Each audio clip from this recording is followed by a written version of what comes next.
right before summer, and my daughter was just born, and I would take the train, and I would just draw. And when I had a little time, I would draw. And it was incredibly intimate and wonderful to draw. And I was shocked by the forms that were coming out. I'm going to build these sculptures, right? Okay, and blah, blah, blah. And then I drew my daughter sleeping. That is just so sweet. And then I did another one of her sleeping. It used to be the other way around. I would have an image, or an image would come to me, and I would really try to nail it. And sometimes I do that, but generally I'd rather work from those unconscious impulses, and automatic drawing, and talk to the page and see what happens and be surprised. You know. I was in grad school, and there was that show of Gustin's at David McKee Gallery in 1978, and it just blew my mind. I just thought, wow. And it changed my life. It changed sort of the way I thought about the possibilities in painting. Because at that time I was thinking, well, maybe it's painting a dead end, it's figurative painting a dead end. And he just sort of seemed to reinvigorate the possibilities for me. Meanwhile, the art world marches on and does stuff that I don't relate to a lot of, unless it's really done so beautifully. And I don't mean, you know, whether it's conceptual or performance, it's just a poetry thing.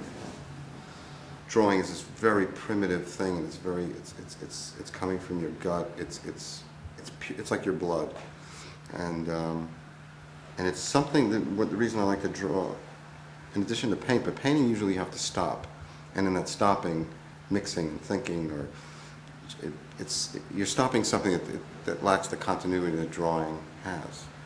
So there's and the reason I draw is so I can become aware of my unconscious impulses and discover things in the drawings that I'm not thinking about. And I don't want it to be idea-driven generally.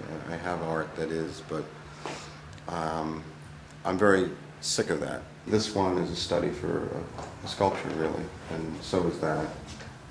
Most of these little ones are also just like, I'm thinking of sculptures I'll build. And I rarely get to build them because, as I said to you, I'm really not sure about the materials I've used. But I'm closing in. I like being surprised, and that's partly why I draw. Or else I'm just repeating myself, and I bore myself. And I figure if I'm boring myself, I'll probably bore someone else. So it's this constant discovery, and I think it's an endless onion. Hopefully. You know, I've tried to make paintings like my drawings, and it doesn't work. There was something about my vision, what I wanted to communicate, and this technique. It's almost like the charcoal is just coming out of your hand.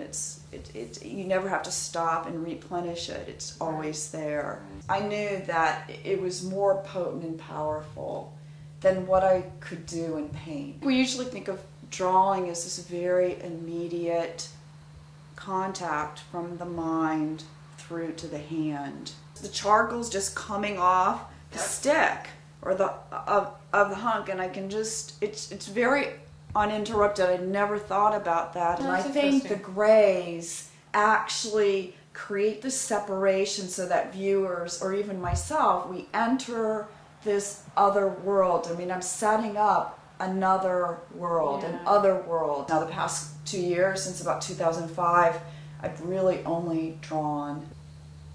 You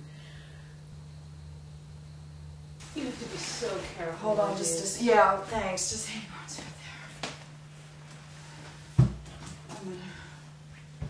there. I mean, this is the glass scene. So I'm going to leave the glass scene here, and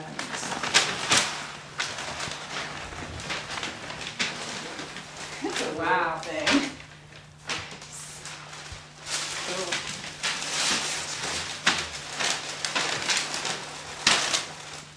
So, this drawing I just finished. Wow.